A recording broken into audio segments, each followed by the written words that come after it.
A very good morning to all my dear students. Let's continue with the next topic of the same chapter, diagrammatic presentation of data, geometric form, bar diagrams and its types and a pie diagram. अब तक हम क्या कर चुके हैं? अब तक इस चैप्टर में हम सबसे पहले ये समझ चुके हैं कि डायग्रामेटिक प्रेजेंटेशन का मीनिंग क्या है।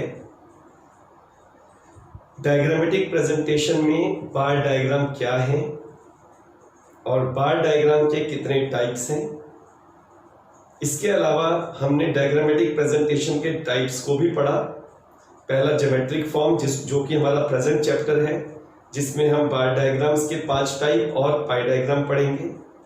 अगला हमारा जो है फ्रीक्वेंसी डायग्राम्स हैं, जिसके अंदर हिस्टोग्राम, पॉलीगन एंड ओजाइव और ओगिव भी बोलते हैं इसको हम। और लास्ट में हम पढ़ेंगे टाइम सीरीज ग्राफ। तो अभी फिलहाल ये जो चैप्टर हमारा चल रहा है उसके अभी हम लास्ट फेज पर आ चुके हैं। अब तक हम पढ़ चुके हैं 4 तरह के बार डायग्राम्स। सबसे पहले हमने पढ़े सिंपल बार डायग्राम्स, जहां सिंगल सेट ऑफ डेटा को दिखाया जाता है। फिर हमने पढ़ा मल्टीपल बार डायग्राम, जहां साइमल्टेनियसली 2 सेट्स ऑफ डेटा को दिखाया जाता है, कंपैरिजन के लिए इन्हें यूज किया जाता है। थर्ड हमने पढ़ा सब डिवाइडेड बार डायग्राम, कंपोनेंट बार डायग्राम भी कहते हैं। और फोर्थ हमने पढ़ा परसेंटेज सब डिवाइडेड बार डायग्राम। ये हमने पिछले लेक्चर में अभी कंप्लीट किया। आज हम बार डायग्राम्स का last type deviation bar diagram को पढ़ेंगे। क्या है डिविएशन बार डायग्राम, आओ समझते हैं। Deviation bar diagrams, these are used for representing net changes in the data। ये ध्यान देने वाली बात है कि इसमें हम नेट चेंजेस की बात करते हैं, जैसे कि नेट प्रॉफिट कितना हुआ, net loss, net imports, net exports etcetera. यहां चेंजेस को रिप्रेजेंट किया जाता है, ना कि ओरिजिनल डेटा को। और इन डायग्राम्स में हमें दोनों तरह की वैल्यूज मिलती हैं, positive values as well as the negative values. Positive values को हम बेस लाइन से ऊपर प्रेजेंट करते हैं, दे आर प्रेजेंटेड और shown above the base x axis of the base line, and the negative values are shown below it. अब हमें एक न्यूमेरिकल यहां दिया हुआ है, जिसको हम प्रेजेंट करेंगे in the form of deviation bar diagram. ये आपको यहां गिवन है year 2011, 12, 13, 14, 15। Net profit oblique loss, profit दिया 150, 220, 200 और लास्ट के 2 इयर्स में लॉस -70 एंड -100। इसको अब हम डायग्रामेटिकली डिविएशन बार डायग्राम में प्रेजेंट करेंगे। तो for your convenience what we have done here, यहां ये देखिए आप कि y axis positive values, y axis negative values and o x axis we are taking year. Positive side on the y axis we are taking profit and on the negative side we are taking loss. Data आपको clear है। 2011 net profit 150, तो ये हमने 50, 100 and 150। We will make one bar diagram. I told you the width of the diagram depends upon your choice। ये beautification of the diagram है, इसके ऊपर depend करती है कि आप डायग्राम को किस तरह से विड्थ देते हैं, लेकिन length according to the variable. तो ये 150 shows the profit in the year 2011। 2012 it is 220, so 200, 210 and 220 is near about here। So now we will take the other one।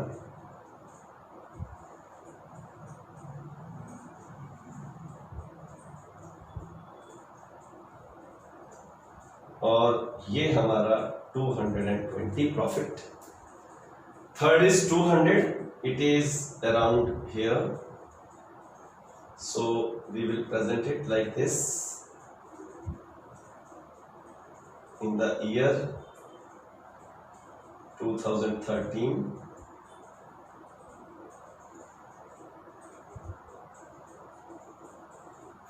$200 Then 2014 is minus 70. This is 50, 60 and 70. So it will be around here. So we will show here minus 70.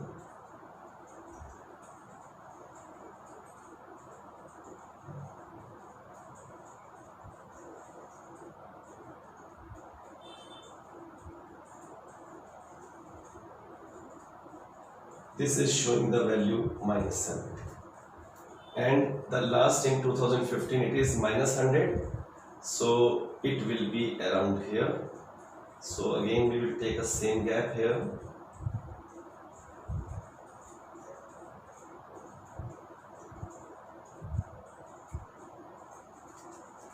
So we will start a line up to here and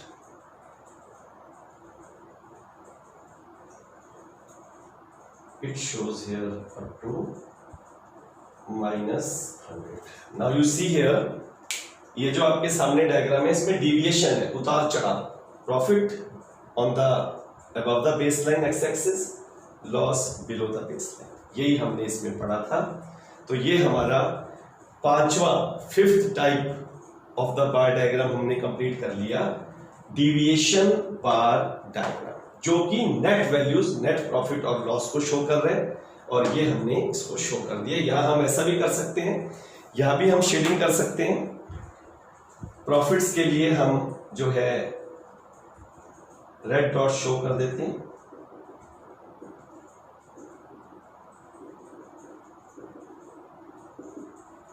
और loss के लिए हम इसमें black dot show कर देते हैं।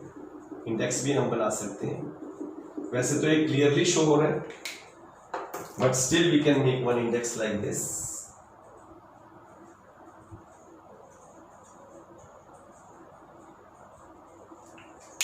ये जो रेड डॉट्स हैं ये प्रॉफिट है, और ये जो ब्लैक डॉट्स हैं ये लॉस है। So this way we can make a deviation bar diagram. अब हम लास्ट टॉपिक पे आ गए हैं, जिसका नाम है पाई डायग्राम। इसको हम सर्कुलर डायग्राम बोलते हैं, और क्योंकि ये एक सर्कल की फॉर्म में है, और एक सर्कल जो है टोटल 360 डिग्री का होता है, 90 डिग्री के 4 एंगल्स इसमें होते हैं, तो इसको हम सर्कुलर फॉर्म में ड्रॉ करते हैं, इसलिए इसको सर्कल डायग्राम, पाई PIE पाई डायग्राम बोलते हैं। आओ इसके स्टेप्स को पहले समझते हैं। What is a pie diagram? A pie diagram is a chart of circular shape, circle की शेप में है, ब्रोकन इनटू सब डिविजन्स। इसमें भी अलग अलग डिविजन्स है, जितना वो वेरिएबल जिस हिसाब से दिया हुआ है उसके बाइफरकेशंस है, उतनी डिवीजन हम इसमें करेंगे। It is also called circular diagram और एंगुलर सर्कुलर डायग्राम, ये दोनों इसी के नाम। Steps to construct a pie diagram, क्योंकि अब यहां पर मैं आपको कोई डी से नहीं बना रहा या कोई आपको कंपास से नहीं बना के दिखा रहा, सिंपल उससे ड्रॉ करूंगा, तो आपको एक आइडिया होना चाहिए कि कैसे हम इसको करेंगे। Number 1, construct a circle of N appropriate size with a compass. हमने एक सर्कल ड्रॉ कर लिया, आपको दिख रहा है एक सर्कल ड्रॉ कर लिया। Convert the values of various components into percentage. अब आप देखो यहां आपको डेटा दिया हुआ है, ध्यान से देखो। पहला कॉलम है items of expenditure, food, clothing, rent, miscellaneous, savings and total. यहां पर फैमिली ए की टोटल इनकम दी हुई है 25,000, 25,000 उसकी टोटल इनकम है। उसमें से फूड पर जो खर्च हो रहा है वो 10,000, क्लोथिंग पर 5,000, rent 4,000, miscellaneous 4,500, savings 1,500 and the total is 25,000। This black portion is given, बाकी हमें फाइंड आउट करना है। आपको ये गिवन होगा, आपको बोला जाएगा पाई डायग्राम इसका बनाओ। तो पहला काम देखो, मैंने अभी क्या बताया, सबसे पहला इसी में देखो, convert the values of the various components into percentage. तो इसकी परसेंटेज में कन्वर्ट करेंगे, कैसे करेंगे? 10,000 अपॉन टोटल 25,000 इंटू 100, ये आ गया 40%। 5,000 अपॉन 25,000 इंटू 100, ये आ गया 20%। 4,000 अपॉन 25,000 इंटू 100, ये आ गया 16%। 4,500 upon 25,000 into 100, 18%। And 1,500 upon 25,000 into 100, 6%। हमने इनको कन्वर्ट कर लिया परसेंटेजेस में। ये एक्सपेंडिचर को कन्वर्ट कर दिया फैमिली ए के खर्च को कितने परसेंट, 40% वो खर्च कर रहा है फूड पर, 20% उसका कपड़ों पर खर्च है, 16% वो किराया दे रहा है, 18% वो जो है मिसलेनियस खर्च कर रहा है और 6% उसकी सेविंग्स है और टोटल उसका ये 100% हो गया। पर अभी खाली परसेंटेज से काम नहीं चल रहा, क्योंकि सर्कल में परसेंटेज का कोई काम नहीं। ये कोई हम परसेंटेज सब डिवाइडेड बार डायग्राम नहीं बना रहे जो हमने कल किया, यहां हम शो कर रहे हैं सर्कुलर डायग्राम। तो हमें इसको एंगल्स में कन्वर्ट करना पड़ेगा। और सर्कल के अंदर आपको पता है ये जो आपका रेडियस है और ये पूरा डायमीटर, ये इधर, तो 90 90 90 90 के 4 एंगल्स होते हैं, 360 डिग्री होता है टोटल। तो आप देखो इधर नेक्स्ट स्टेप क्या है हमारा, these percentage values are further converted into corresponding degrees। इसको फिर हम डिग्रीज में कन्वर्ट करेंगे। Since one circle in one circle 1 percentage value is represented by 360 degree upon 100, हमें पता है कि टोटल जो है 360 डिग्री है, तो अब हमारे पास एक आ गया 3.6। So we will multiply the each percentage value with 3.6 to get the size of angles। जैसे एग्जांपल मैंने सिंपल यहां लिया 40 अपॉन 100 इंटू 360 कर लो, या 40 इंटू 3.6 वही आएगा 144 degree, 72 degree, 57.6 degree. 18 upon 100 into 360 वही आ गया 64.8। 6 अपॉन 100 इंटू 360 या 6 इंटू 3.6 21.6। इन सबका जब टोटल करेंगे तो ध्यान रखना इसकी वेरिफिकेशन भी साथ साथ हो जाएगी। अगर ये टोटल 360 डिग्री आ गया तो आपने ठीक किया, अगर 340 आ रहा है, 400 आ रहा है, तो आपने कोई डिग्री गलत निकाल ली है। ये इसकी ऑटोमेटिक आपकी वेरिफिकेशन है जो आप साथ साथ कर सकते हैं। ये स्टेप्स हो गए, मैंने आपको साथ साथ दिखा दिया, ये ब्लैक में गिवन है और ये हमने सॉल्व किया है। अब हम इसका सर्कुलर डायग्राम ड्रॉ करते हैं। ये देखो आपके सामने सर्कल मैंने ड्रॉ किया है, रफली किया है। ये रेडियस हो गया, आप इसको बेस मान के शुरू कर सकते हो। सबसे पहले हमारे पास है 144 डिग्री, आपको पता है ये टोटल 180 डिग्री होता है, 180 एंड 180, तो 144 डिग्री जो है आपका नियर अबाउट यहां आएगा। ये ध्यान रखना सेंटर से ही हम ले रहे हैं। तो ये हमारा हो गया, इसको अभी मत छेड़ो, ये हमारा हो गया फूड। इसी तरह से नेक्स्ट हमारे पास है 72 डिग्री, तो अब यहां से बेस रखेंगे, तो 72 डिग्री सपोज हमारा ये आ गया। एक एग्जांपल हम ले रहे हैं, ये हमारा हो गया फूड के बाद क्लोथिंग, तो सी क्लोथिंग। इसमें हम अलग अलग शेड भी कर सकते हैं। अब हम इस वाले को बेस मानेंगे और अब आ गया हमारा 57, सपोज ये आ गया, एग्जांपल हम ले रहे हैं, तो ये हमारा हो गया क्लोथिंग के बाद रेंट। 64.8 ये हमारा आ गया, तो ये हमारा हो गया मिसलेनियस और बाकी बचा सेविंग। तो टोटल हमारे ये सारे कवर हो गए।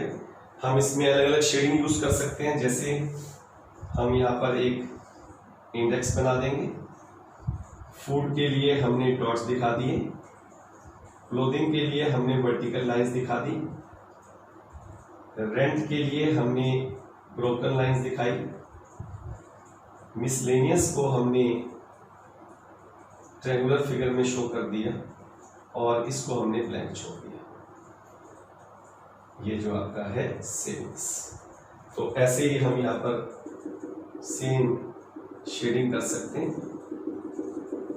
For food we will use a shading like this, for clothing, for rent broken lines we can use, for miscellaneous triangular forms we can use, and the last one we will leave it blank. ये हमारा circular diagram आ गया, जिसको हम बोलते हैं पाई diagram. देखो last में लिखा भी यही है, represent various components by different colours, shades etcetera. So with this we have completed the chapter diagrammatic presentation geometric form. 3 lectures में हमने इसे कंप्लीट किया। मेरी पूरी कोशिश यही रही कि आपको पार्ट्स में अच्छी तरह से समझाया जाए, और मुझे पूरी उम्मीद है कि आपको अच्छी तरह से समझ आ भी चुका होगा, और इसे आप बार बार सुनोगे और आपके नोट्स भी बन जाएंगे। और ये मैं पूरी उम्मीद करता हूं कि आप ऐसा ही कर रहे हैं, और इसी तरह लगन से आप देखते रहिए। अपने कमेंट्स जरूर मुझे भेजिए, ताकि मैं अपने वीडियोस में और आपके लिए बेस्ट कंटेंट डाल सकूं, आप तक पहुंच सकूं। यही मेरा मकसद है, और यही हर टीचर का मकसद है। God bless you all.